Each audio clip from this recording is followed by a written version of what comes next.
இப்ப நம்ம ஒரு பொருளை வாங்குறோம். ஒரு டீயே வச்சுக்கலாம். ஒரு டீ இப்ப எல்லாம் ஒரு 15 ரூபா வந்துருச்சு.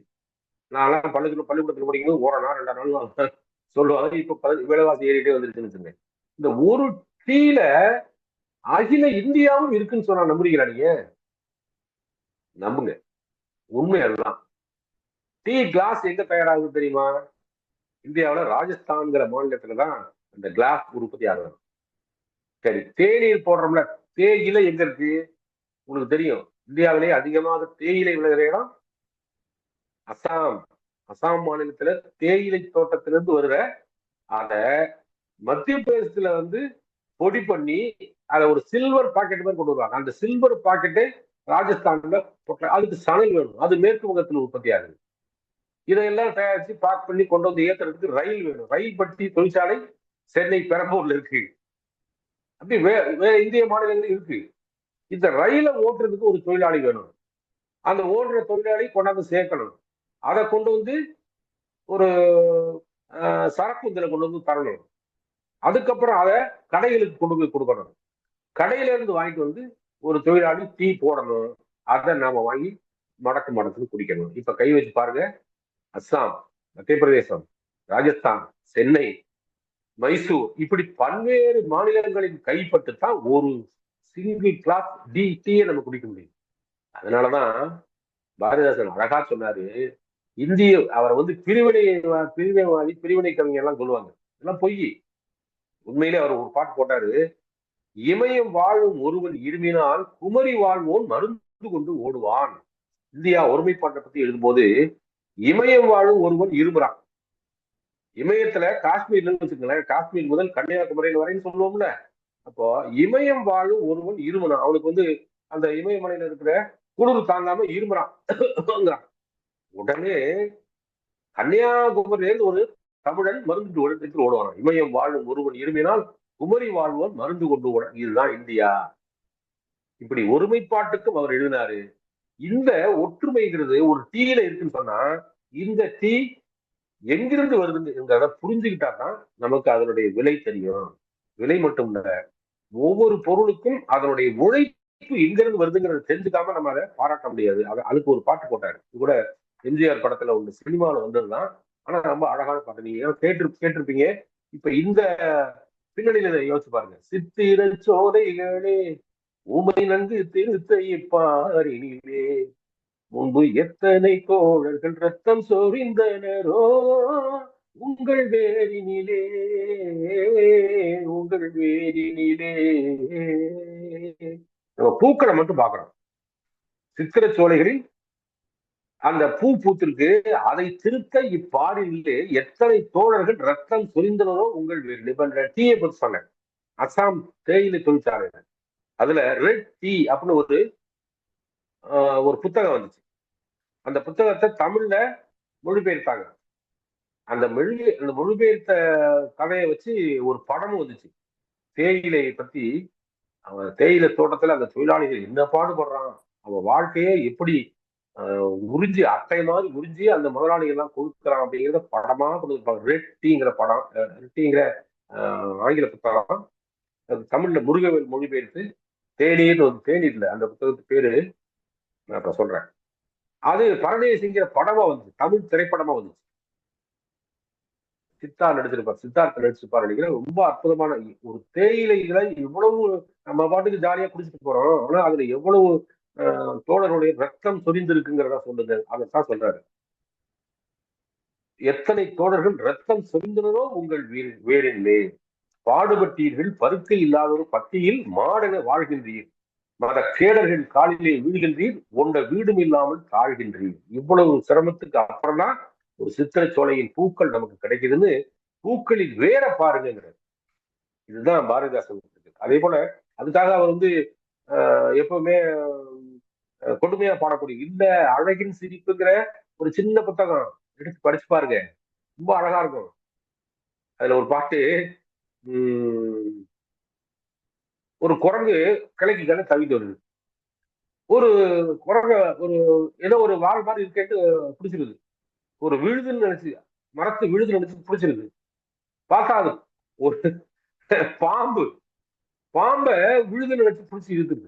ஐயோ விட்டுட்டு ஓடி அதுக்கப்புறம் பார்த்தா ஒவ்வொரு விழுதையும் பாம்பா இருக்குமோன்னு பயந்துட்டே இருந்தான். அப்படி ஒரு கற்பனையில அழகான கிளையினில் பாம்பு தொங்க விழுதென்று பாம்பு தொட்டு விளக்கினை தொட்ட பிள்ளை வெடுக்கென குதித்ததை போல் கிளைதொறும் குதித்து தாவி கீழ் உள்ள விழுதையெல்லாம் ஒளி பாம்பா எண்ணி எண்ணி உச்சி போய் தன் வால் பார்க்கும். தன் வாழையே அங்கேயே இதுவும் பாம்பா இருக்குமோ அப்படின்னு தன் வாழையே சந்தேகப்படுத்தான். இப்படி ஒரு இயற்கை காட்சியை கொண்டாந்து கண் முன்னாடி நிறுத்துவார். அதே போல இந்த இவ்வளவு மென்மையாக அழகின் சிரிப்பு எழுதியவர் தமிழ் இயக்குங்கிற ஒரு புத்தகத்தை முழுக்க முழுக்க இன்றைக்கு தமிழ் எப்படியெல்லாம் சிதைக்கப்படுகிறது, எப்படியெல்லாம் தமிழை கொண்டாட வேண்டும் என்று 2 வகையில எழுதியிருப்பாரு. என்ன செய்யணும், யார் யாரும் என்ன எழுத்தாளர்கள் என்ன செய்யணும், அரசாங்கம் என்ன செய்யணும், இப்படி ஒவ்வொருத்தருக்கும் கிட்டத்தட்ட அது வந்து 120 பாடல் 120 பாடல் அது தனி புத்தகமாவே பிடிஎஃபாவே கூகுள்ல கிடைக்குது. நீங்க எடுத்து படிச்சு பாருங்க. அழகின் சிரிப்பு கிடைக்குது, இருண்ட விளக்கு, குடும்ப வீடு, குடும்ப விளக்கு மாத்தி சொல்லிட்டேன், குடும்ப விளக்கு, இருண்ட வீடு, அதே போல அழகின் சிரிப்பு, தமிழ் இயக்கம், இது எல்லாமே பிடிஎஃபா கிடைக்குது. தினமும் அழகா பேசுறீங்க, குழந்தைங்க பாடுனீங்க, பாரதிதாசனை பத்தி பேசுனீங்க, அவங்க எல்லாம் தினமும் ஒரு பாட்டு எடுத்து படிச்சு பாத்தீங்கன்னா அவர் வந்து வீரார்ந்த கவியர், அழகியல் சார்ந்து தமிழை பற்றி அற்புதமாக எழுதியவர். கோவப்பட்டா என்ன பண்ணுவாரு, கோவப்பட்டாருன்னா ஒரு வார்த்தைகளை பட்டாசு மாதிரி வெடிக்கும். எதிராக பாருங்க, கொலை வாழ் இது எழலாம் இது கொடியோ செயல் அறவே குகை வாழ்விய புலியே என்னும் குணமேவிய தமிழா இலையே உன விலையே கதி இலையே என்னும் நிலைமை இனிமேல் இலை எனவே எழு தமிழா எழு தமிழா. தோத்துக்கு இல்லாம ஒருத்தர் சாகுறான்னு சொன்னா கொலை வாழினை பண்ணலாம், இது தீவிரவாதம் இல்லையா, தப்பு இல்லையான்னு தோணும். அவரே சொல்றாரு, ஓடப்பர் ஆகியிருக்கும் ஏழையப்பர் உதயப்பர் ஆகிவிட்டார் ஓர் நொடிக்குள் ஓடப்பர் உயரப்பர் எல்லாம் மாறி ஒப்பப்பர் ஆகி விடுவார் உழப்பாணி. எல்லாத்தையும் சமப்படுத்துறது சண்டை போட இருக்கு, சமப்படுத்துறதுக்கு சண்டை போடலாம்னா வள்ளுவர் போடலாங்கிறார். ஈர்ங்கை விதிரார் கையவர் கொடிர் உடைக்கும் கூர்ங்கையர் அல்லாதவருக்கு. நிறைய குமிச்சு வச்சிருப்பான் மனுஷன், இவன் போய்கிட்டு இருப்பான், இவன் போனதுக்கு 2 அடிக்கு முன்னாடியே தொப்பை போகும், அவ்வளவு பெரிய தொப்பையோட போயிட்டு இருப்பான் சில பேர். இப்ப தொப்பை என்ன பண்றது, இன்னும் நிறைய பேர் சப்பையா இருக்கான். இப்ப சப்பையையும் தொப்பையையும் சமப்படுத்தணும்னா அதுக்கு சண்டை போடலாம், தப்பு இல்லை. ஈர்ங்கை விதிரார் கயவர் கொடிர் உடைக்கும் கூர்ங்கையர் அல்லாதவர். அதே வள்ளுவர் இன்னொரு சொல்லுவாரு, சொல்ல பயன்படுவர் சான்றோர். சொன்னா கேட்டுக்குவான் சில பேரு நல்லவங்க, ஆனா சில பேரு உதச்சாலையா வருவான். சொல்ல பயன்படுவர் சான்றோர் கரும்பு போல் கொல்ல பயன்படும் கீழ் வள்ளுவர் சொன்னார். அதே அர்த்தத்துல இவரு கொலைவான் இடலா, அதே மாதிரி ஓடப்பர் ஆகியிருக்கும் ஏழை எப்பர் உதவிப்பர் ஆகிவிட்டார். இதெல்லாம் பாரதிதாசனுடைய பாணி சொல்லுவாங்க. அழகா சொல்ல வேண்டியது தமிழ, இயல்பா சொல்ல வேண்டியது, கோபமா சொல்ல வேண்டியது கோபமா சொல்ல வேண்டியது. அந்த தமிழ் இயக்க பாட்டிலிருந்து சில பாடல்களை நீங்க உங்களுக்காக படிச்சு காமிச்சிட்டு என்னுடைய உரையை நான் நிறைவு செய்யறேன். எடுப்புல இருந்து ஆரம்பத்துல இருந்து தமிழை எவ்வளவு அழகா சொல்லணுமோ அவ்வளவு அழகா சொல்லுவார். என்ன செய்யணுங்கிறதையும் சொல்லுவார் பாருங்க. கரும்பு தந்த தீண்டாரே, கனி தந்த நெருஞ்சுளையே, கவின் செய் முல்லை, அரும்பு தந்த வெண்ணகையே, அணிதந்த செந்தமிழே, அன்பே கட்டி இரும்பு தந்த நெஞ்சுடையார் துறைதோறும் நின்று ஈடழித்து வரும் புதுமை நிலைக்கையிலே நெஞ்சு பதைக்கும் சொல்ல வாய்ப்பதைக்கும். ஒண்ணு இல்லை, இப்ப வெளிநாடுகள்ல போனா சில வெளிநாடுகள்லாம் போயிருக்கேன், அங்கெல்லாம் தமிழுக்கு அவ்வளவு மரியாதை கொடுக்குறாங்க. ஆனால் இன்றைக்கு தமிழ்நாட்டில் நீங்க ஒன்னும் பெரிய வித்தியாசம்லாம் வேண்டாம், ஒரு இடத்துல நின்றுக்கிட்டு கடற்கரை பாருங்க, வரிசையா பார்க்க கடைத்தெருவில் இருக்கிற அத்தனை விளம்பர பலகைகளும் கடையில இருக்கிற போர்டு எல்லாம் பெரும்பாலும் ஆங்கிலம். தப்பி தவறி வந்துச்சுன்னா தமிழ் சின்ன இடத்துல இருக்கும், ஆங்கிலம் பெரிய இடத்துல இருக்கும். ஆங்கிலத்திலேயே போடுற பன்னாட்டு மூலதன கம்பெனி எல்லாம் வந்துருச்சு, வேற அது ஒரு அரசியல் முடிவுன்னு வச்சுக்கோங்க. அதெல்லாம் மாத்துறதுக்கு ஒரு அரசியல் தெம்பு வேணும். இத பாரதிதாசன் எப்படி சொல்றாரு, துறைதோறும் தொண்டு செய்வி வாணிகிருதம் முகவரியை வரைகின்ற பலகையில் ஆங்கிலமா வேண்டும், மான் உயர்ந்த செந்தமிழால் வரைகையில அன்னவருக்கு சொல்ல வேண்டும், ஆணி விற்போன் முதலாக அணி விற்போன் ஈராக அனைவர் போக்கும் நாணவற்றவல்லாமல் நந்தமிழன் நலங்காக்கும் செய்கையாமோ. இப்போ அது மாதிரி பலகைகளை தமிழ்ல எழுதணும்னு சொல்றதுக்கு தமிழ்நாடு அரசு ஒரு அரசாணை போட்டாங்க. கலைஞர் காலத்துல அதெல்லாம் முயற்சி பண்ணாங்க. ஆனால் மக்களே அதை விரும்பாம போற அளவுக்கு சமூகம் நிலகுலைஞ்சு போயிட்டு இருக்கு. அதனால அதை மாற்றுறதுக்கு தமிழ் இயக்கம் போன்ற பாடல்கள்லாம் வரணும். ஏனென்றால் மணக்க வரும் செந்திலே குளிரா இல்லை, தோப்பில் நிழலா இல்லை, தனிப்பரிதான் துன்பம் இது, தமிழகத்தின் தமிழ் தெருவில் தமிழ்தான் இல்லைன்னு அவரு வருத்தப்படுறத நம்ம எல்லாம் கவனிக்கிறோம். அதை மாற்றுவதற்கு நாம் நம்முடைய பணிகளை செய்வதற்கு நிச்சயமாக பாரதிதாசன் உதயாவிப்பார். அவருடைய புகழ்பெற்ற பாட்டு உள்ளது. பேரன்பு கொண்டோரை பெரியோரை என் பெற்ற தாய்மாரி நறுநிலம் சிங்கல் நாள் நீரோடை நிலங்குவித்து நெடுமரங்கு நிறைந்து வரும் காடாக பெருவிலங்கு போராடும் பாலினத்தை அந்த நாளில் புதுக்கியவன் யார் அழகு நகர் உண்டாங்க. சிற்றூரும் வரப்படுத்த வயலும் தேக்கிய வாய்க்காலும் வகைப்படுத்தி நெல் சேர உழுது உழுது பயன் உழைத்த நிறைய உழைத்து தோள்கள் எல்லாம் எவரின் தோள்கள் கண் பிளந்து மலை வளர்ந்து கலையில் வெட்டி கருவியெல்லாம் செய்து தந்த கைதான் யார் கை பொன் துகளை கடல் முத்தை மணிக்குளத்தை போயெடுத்து அடக்கிய மூச்சு எவரின் மூச்சு அக்கால உலகிற்றை தலைகீழாக்கி அழகியதாய் வசதியதாய் செய்திருந்தார். இக்கால 4 வருடம் வந்திருந்தால் இருட்டுக்கு முன்னேற்றமாவதன்றி புக்க பெயர் உண்டாகும். பொழுதுதோறும் புனலுக்கும் மணலுக்கும் கொக்குமிட பாம்பினுக்கும் கிழத்தினுக்கும் பலியாகி கால் கைகள் உடம்பு சிந்தும் பச்சை ரத்தம் பரிமாறி இந்த நாட்டை சரியாத வருவாயு உடையதாக தந்துள்ளவர். அவரெல்லாம் இந்த நேரம் எளியாக முயலாக இருக்கின்றார்கள். ஏமாந்த காலத்தில் ஏற்றம் கொண்டோர் புலி வேடம் போடுகின்றார்.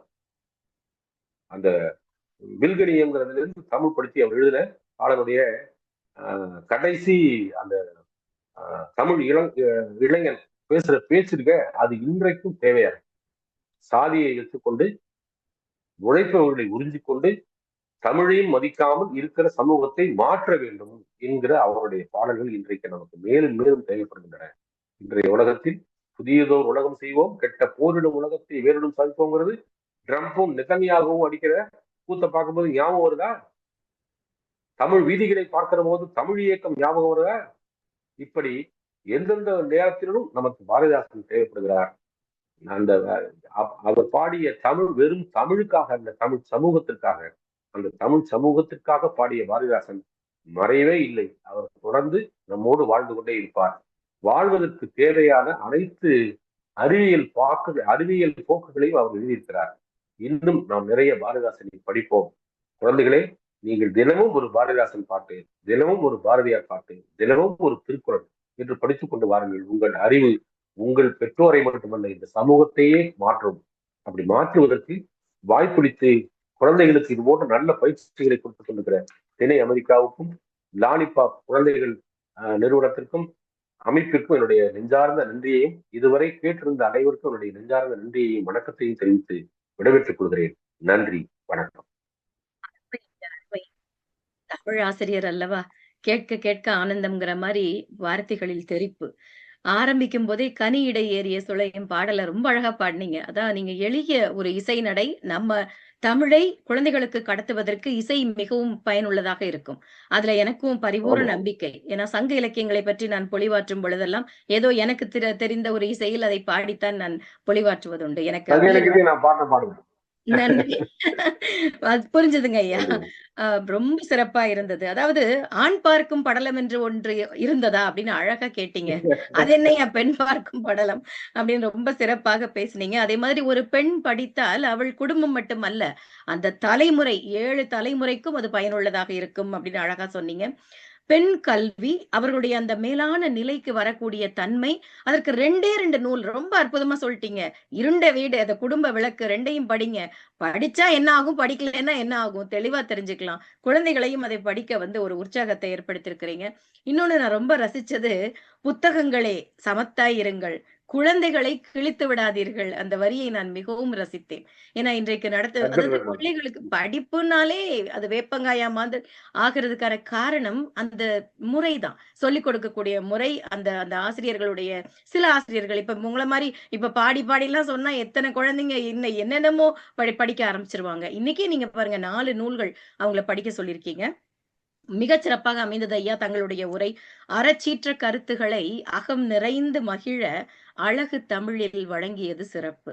முத்தான கருத்துக்களை சத்தாக நமக்கு தந்து முத்து நிலவன் ஐயா அவர்கள் தமிழ் கூறும் நல்லுலகிற்கு சொத்தாக திகழ்கிறார் என்பதில் ஐயமில்லை. மிகச் சிறப்பான உரைக்கு என்னுடைய மனமார்ந்த வாழ்த்துகளையும் நன்றிகளையும் தெரிவித்து மகிழ்கிறேன் ஐயா. தங்களை சந்தித்ததில் மட்டற்ற மகிழ்ச்சி. தங்களுடைய பணி இன்னும் நன்றி. இன்னும் சிறக்கட்டும். நன்றி. நன்றி.